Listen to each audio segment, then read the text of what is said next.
أعوذ بالله السميع العليم من الشيطان اللعين الرجيم. بسم الله الرحمن الرحيم. الحمد لله رب العالمين، والصلاة والسلام على محمد وآله الطيبين الطاهرين، لا سيما بقية الله الحجة ابن الحسن فداها أرواح العالمين، واللعن الدائم على أعدائهم أبد الآبدين ودهر الداهرين. اللهم كل وليك الحجة ابن الحسن صلواتك عليه وعلى آبائه في هذه الساعة وفي كل ساعة وليا وحافظا وقائدا وناصرا ودليلا وعينا حتى تسكنه أرضك طوعا نتمتع فيها طويلا.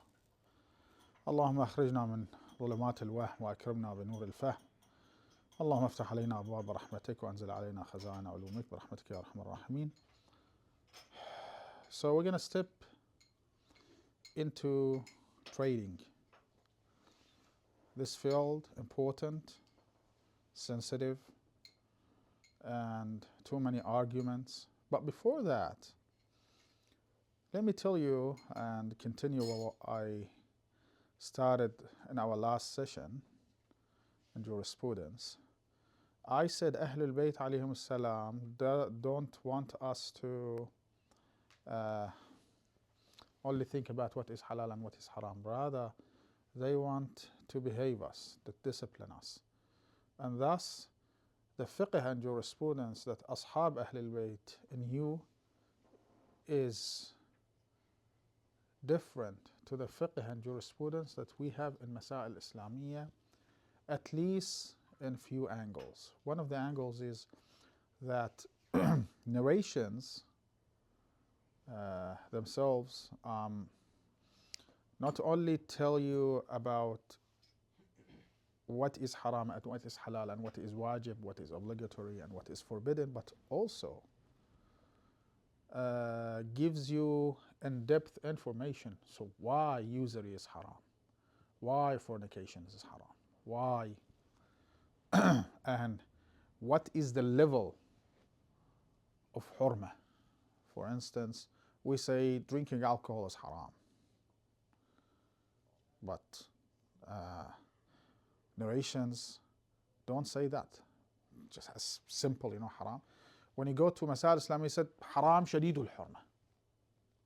But when you go to narrations, they give you in depth how haram it is.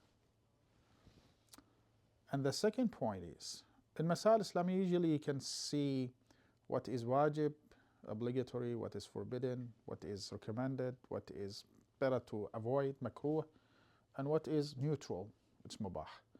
While when you go to a narration, it's not like that. Ahlul Bayt sometimes hide some of the information. So you can do, for instance, this mustahab, you don't avoid it. Or actually talk in a way that we think, okay, this is haram, but it's actually not, it's makruh. It's not recommended for you to do. It's better for you to leave it. But companions of Ahlul Bayt alayhim salam used to think, okay, probably this is haram, but it's not. And I brought some examples, such as doing ghusl al-jum'ah. Okay? So, when we see companions of Ahlul Bayt alayhim salam, we see them more abided by Ahlul Bayt jurisprudence compared to us. And I believe, this is the point that I missed last time, I believe when Imam al-Mahdi comes, he will revive how his fathers taught and disciplined their companions. And therefore some people would say, okay, we don't know these teachings. For us, this is halal. I'm not going to tell you, Imam, I'm not going to tell you that this is haram. We're going to tell you, don't do it. Don't do it. It's different between don't do it and it's haram.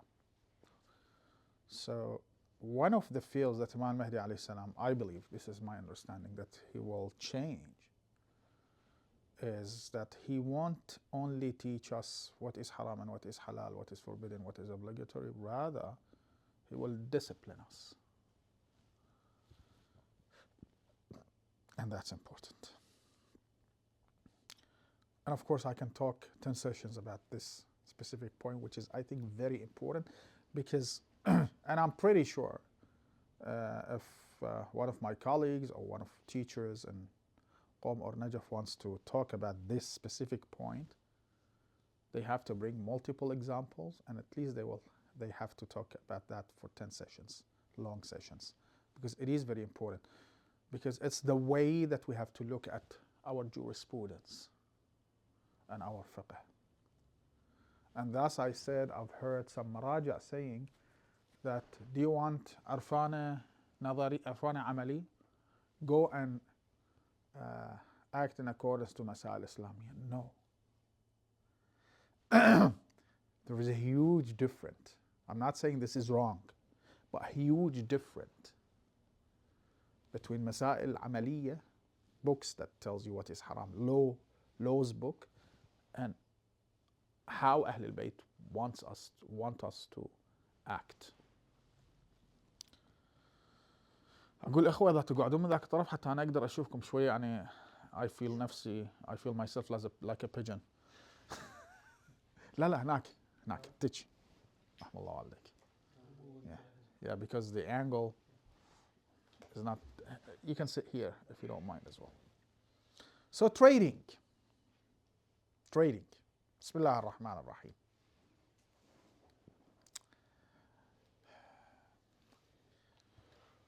So scholars mention too many points here.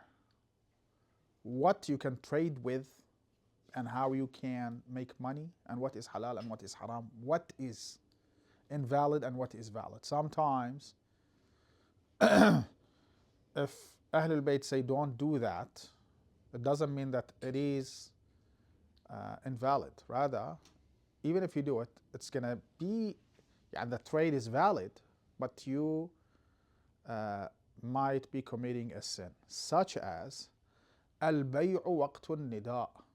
What is that? Allah says in Quran, إذا نودي للصلاة من يوم الجمعة فاسعوا إلى ذكر الله وذروا البيع.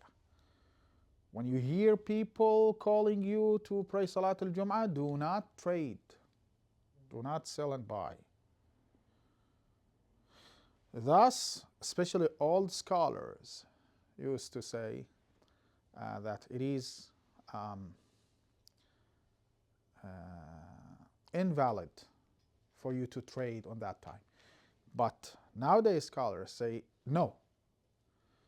If you buy and sell, it's valid, but you commit a sin if you do that deliberately.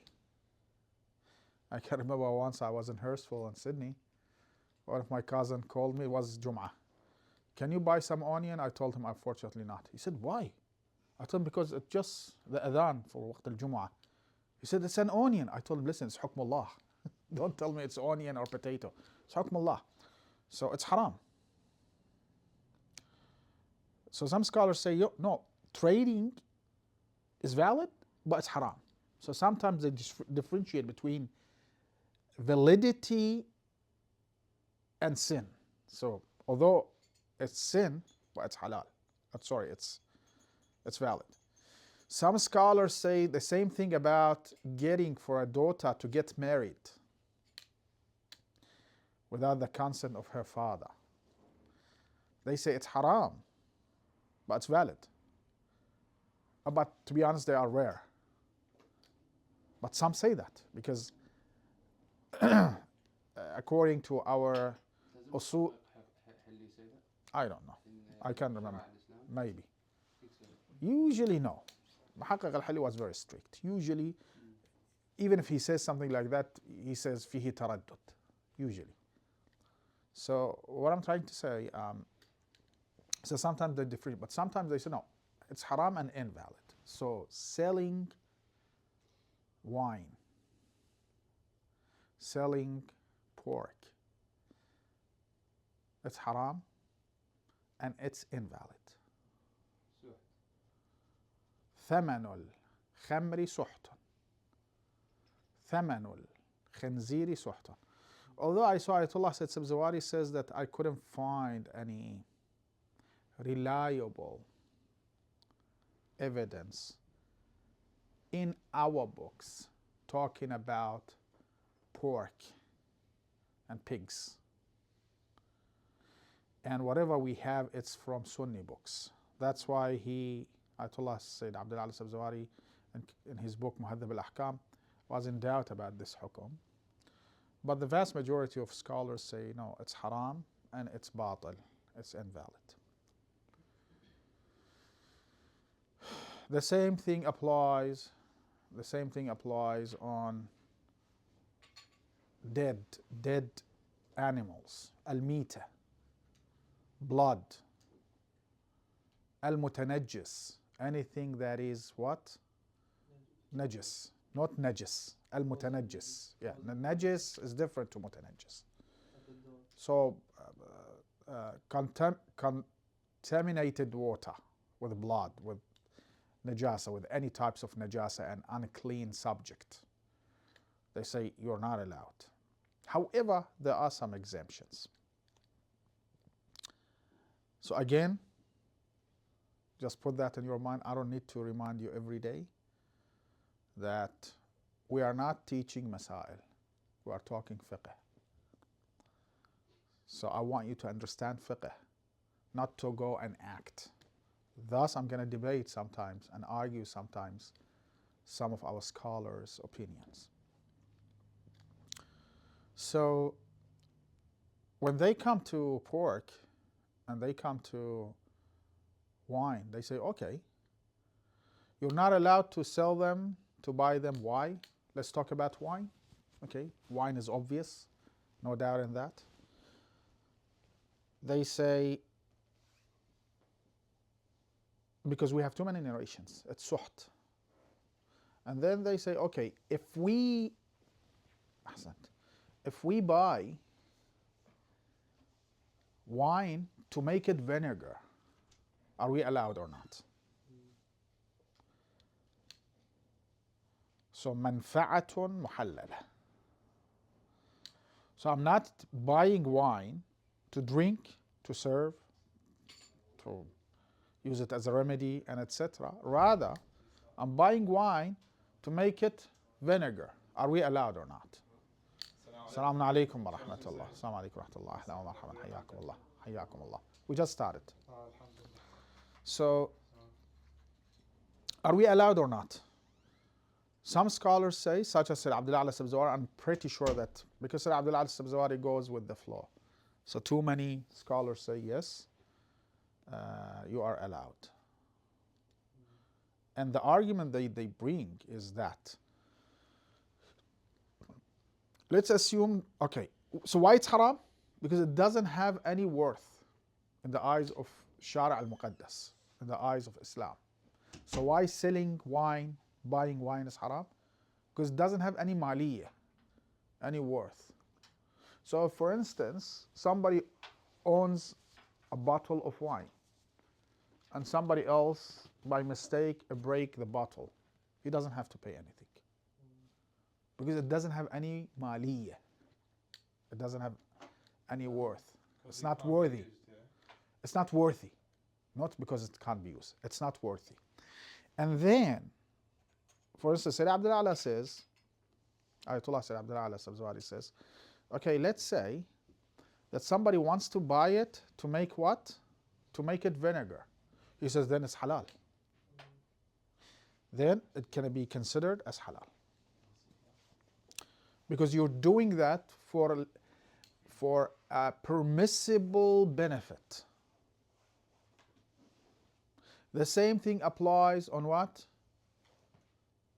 Jildul mita, leather. غير مذكى جلد الميتة. The same thing applies on, let's say, pork and etc. He wants the pork to burn it, to make a fire, for instance, or to feed chickens. Some scholars were asked about feeding chickens with pork. Would that make chickens haram? He said, no, it's makruh, but it's not. Okay, so it's manfa'a muhallala. Can I buy pork to feed chickens with it, for instance? So this is what they say. So if we have uqala'i, rational, permissible usage, then that would make it halal. And the argument that some of them brought is that, okay, let's say that you have what? You have grape juice. So it's a grape juice, nothing is wrong with that. And for any reason, it transfers to wine. It's still yours. It is still yours. So, why? Because you can change it to vinegar.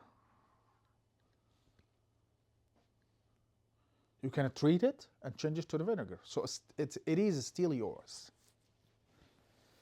And nobody can steal it off you because it's yours. Then they said, okay, as long as it's mine, and it can be used, see, it can be used for permissible usage to be sold, so they can treat it and make it as vinegar or make it vinegar. So nobody can steal it off me. And then I'm allowed to sell it. This is what they say. Well, to be honest, that's debatable for me. And let me tell you why. Specifically for wine, and not only wine, anything that can intoxicate you. Because we have in some narrations, كُلُّ مُسْكِرٍ خَمْرٍ. Although wine is a specific type of alcohol. It's not alcohol. But we have in our narrations, كُلُّ مُسْكِرٍ خَمْرٌ. Every muskir, every intoxicating liquid or anything, subject will be considered in the eyes of Sharia and the eyes of Islam as wine. So any hukum and jurisprudence and law we have for khamr then can be dragged to any types of intoxicating material or subject. So what is my problem? I have too many arguments here. I'm not going to bring all of them, but some of them. Yes, I accept. If I have grape juice, and it gets transferred to wine, and I can treat it to make it what? Vinegar, I'm allowed to keep it. So, just a quick question. Yeah. Does that mean you can buy alcohol? Just wait. Wait until I finish. It's very sensitive. So yes, this is exactly what they say. This is exactly what some scholars say. So then you can buy alcohol to make it what? Vinegar. Yeah. They say yes, but that's debatable. Because in our narrations, we don't have that. Is it because buying alcohol is surah?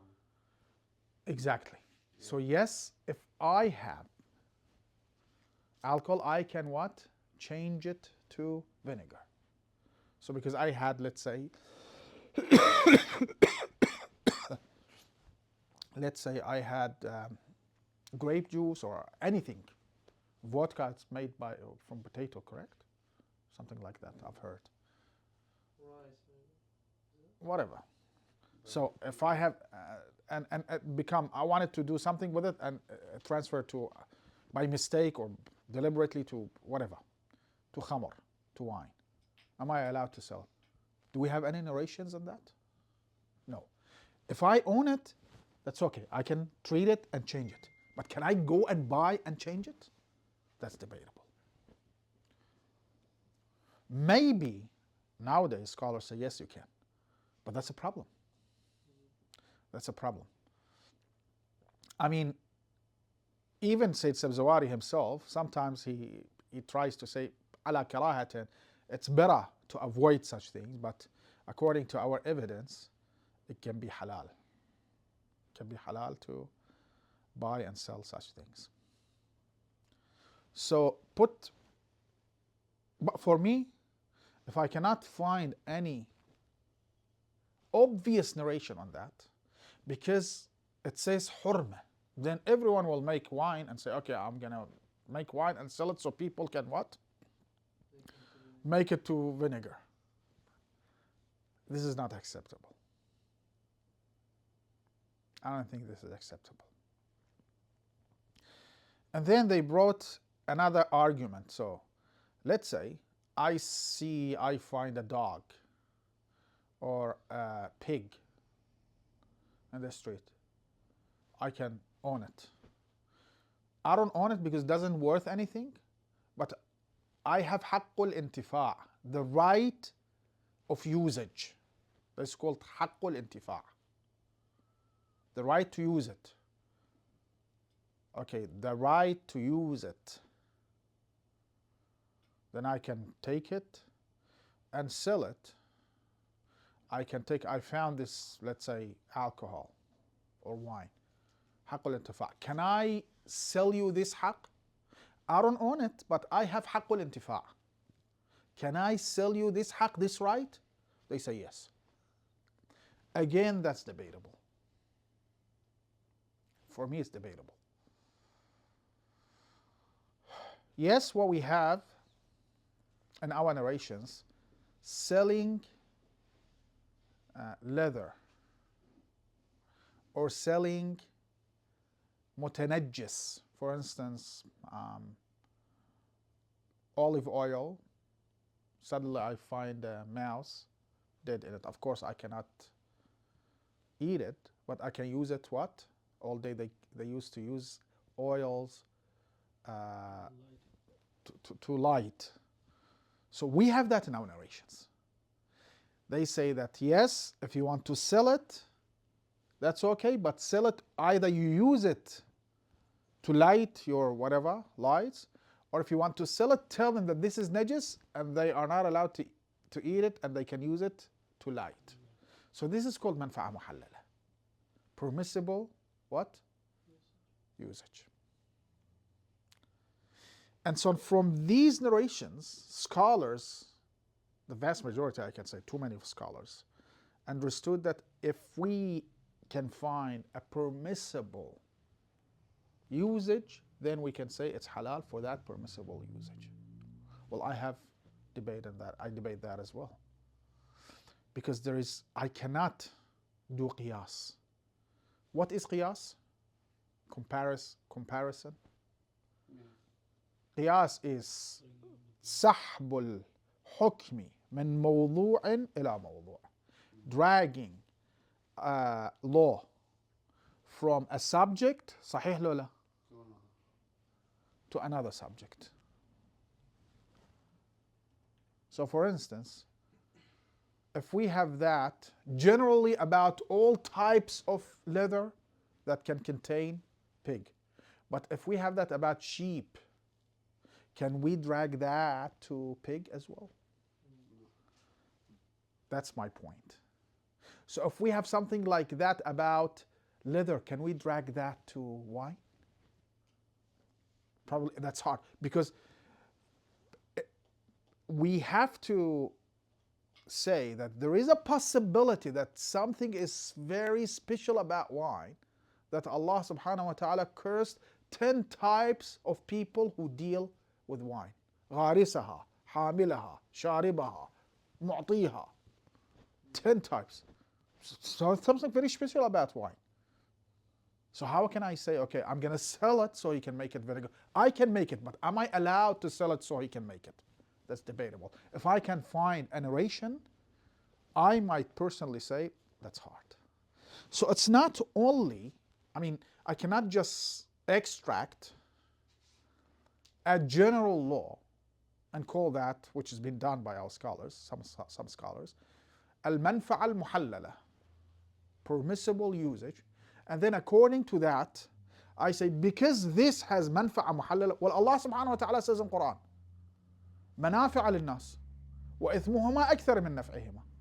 Allah didn't say in Quran that do not use wine, do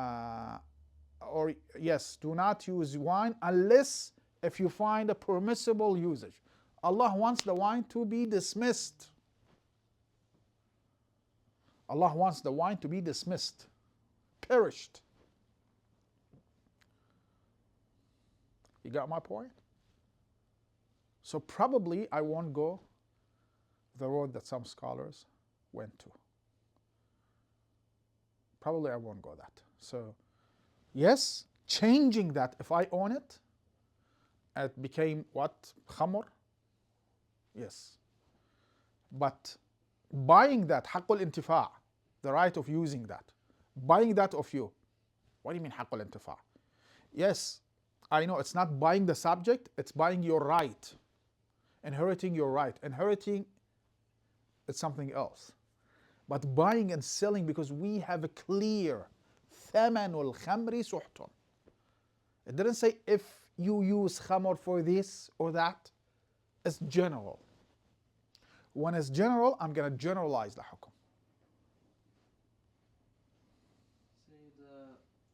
عرفتوا بس ما احب اجيب هالتعبير بس انتم يعجبكم. عرفتوا الفلسفه مالته؟ When it comes to medicinal purposes, is that okay? So, what? Is it permissible to use alcohol for medicinal purposes? We have in some narrations that Allah won't put shifa and such things, but I've heard some scholars say it's medicine. Yeah, we can't say no. Does medicine have some alcohol? Yes. The alcohol is different to wine. Yeah. Because alcohol isn't always for drink. So listen, yeah, alcohol is different to wine, probably, but this narration we have to focus on it. ما كان مسكر فهو خمر. If we really can use this narration, it means that all types of alcohol would have the same hukum of what? Of wine. And thus, Ayatollah Said Muhsin al-Hakim rahmatullah alayh believes that all types of alcohol are najis. And thus, even a tiny amount of alcohol in medicine, or a big amount of medicine, would make that all of that haram. While the vast majority of our scholars say that alcohol is not najis, it's not unclean, only it's haram, while wine is najis.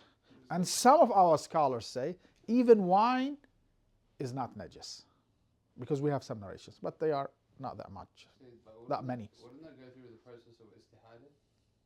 So what? يعني يطهر. لا ما راح بورس استحالة. انت عندك دواء شوية ذاب لك به شو اسمه وين صار؟ لا بالاكل مثلا يعني من يفور. لا ما يصير استحالة. ما يصير. So even 1%, such as said, or the perfume, you're not allowed to use, according to Said Muhsin al-Hakim. So probably Said Muhsin al-Hakim looked at such narrations. ما كان مسكر فهو خمر. So to sum up, so the focus of our scholars is on what? Permissible usage and non-permissible usage. So buying alcohol to make it vinegar would make it halal, according to some scholars. But what I say whatever has been mentioned, we have to go with whatever has been mentioned. So selling leather or selling unclean oil, mutanajjis oil, to be used as what? Istisbah, for lightning, is okay. But can we drag that hukum to wine? Probably not. To alcohol? Probably not. And we do that. Do you buy unleaded fuel plus 10% ethanol? Yeah, sometimes. Yeah. So if we say that alcohol has the same hukum of wine, it's going to be a problem. But I'm in doubt in that, to be honest. Probably it doesn't have the same hukum to wine. حرم الله الخمر بعينها وحرم رسول الله كل مسكر. It's different. We're saying that the thing is, with alcohol, for example, the E10, the ethanol that you use, if you drink that, you'll die because of how powerful it is. So, like, you've got like methanol and ethanol. So it's not edible, that's something else. Yeah. I mean, if it's not ethanol, undrinkable, it's something else. It's gonna kill you. So this is not muskar. It's poison. That's different. And what the- Then منفعة محللة can come. يعني هذا طاهر يكون. الطاهر حسب رأي سيد محسن الحكيم ما أدري. What about other scholars? Yeah. Not wine but alcohol, yes. No, like ethanol. Yeah. هو حتى مثلا الديتول اللي like 99% alcohol. وصلى اللهم على محمد وآله الطاهرين.